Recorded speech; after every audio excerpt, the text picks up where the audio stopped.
Let's bring in Rebekah Koffler, a Russian-born former U.S. Defense Intel officer and author of Putin's Playbook. Rebekah, what should the average American watching at home right now think about yet another $1 billion in their taxpayer dollars going over to Ukraine? And you saw on that screen that Lucas was discussing, $23 billion in total. Seems like a lot. That is, of course, a lot of money, and a fair question that Americans should be asking President Biden and his administration is, first, towards what purpose? Will this additional chunk of money that is depleting our own national treasury going to make a difference on the battlefield? My intelligence analysis tells me that no. The only thing that it will do, it will prolong this war, which is already turned into a protracted war of attrition. We're going to fight until the last Ukrainian. The second question that Americans should be asking is that what exactly is driving President Biden's Ukraine policy?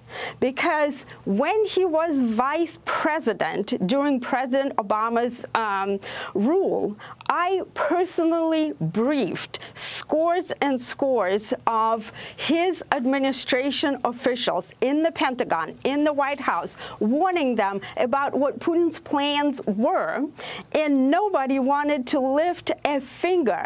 Instead, quite the opposite, we decreased our force posture in Europe. The Europeans did not provide for their own security, and all of a sudden now we are paying for European security with Ukrainian blood. Why is that? That is a question to ask President Biden. But, Rebekah, another question to ask, when you talk about plans, what's our plan as far as the United States goes whenever they're constantly depleting our stockpiles? Doesn't this just make the U.S. less safe?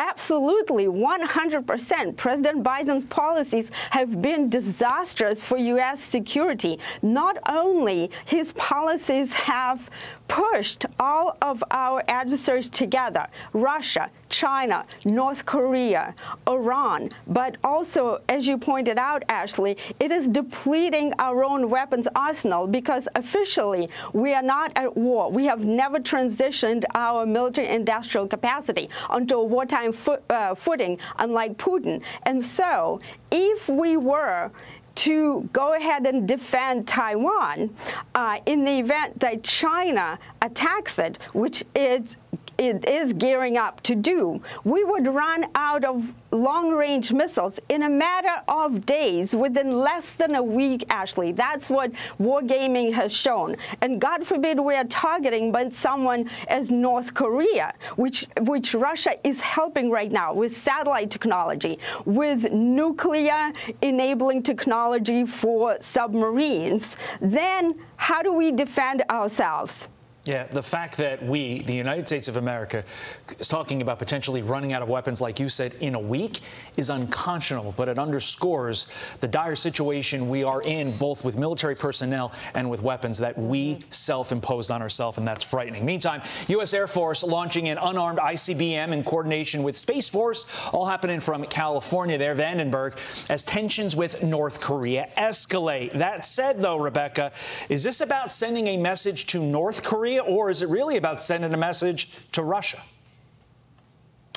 Well, it's actually both, Todd. First of all, it is 100% certainty, according to my analysis, that this recent launch is a strategic message, first of all, to Putin.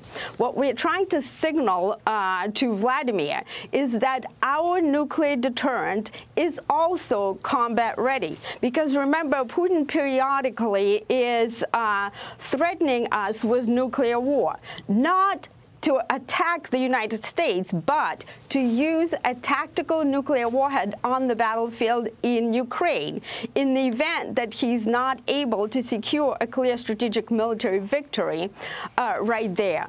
But secondly, it's a message to North Korea.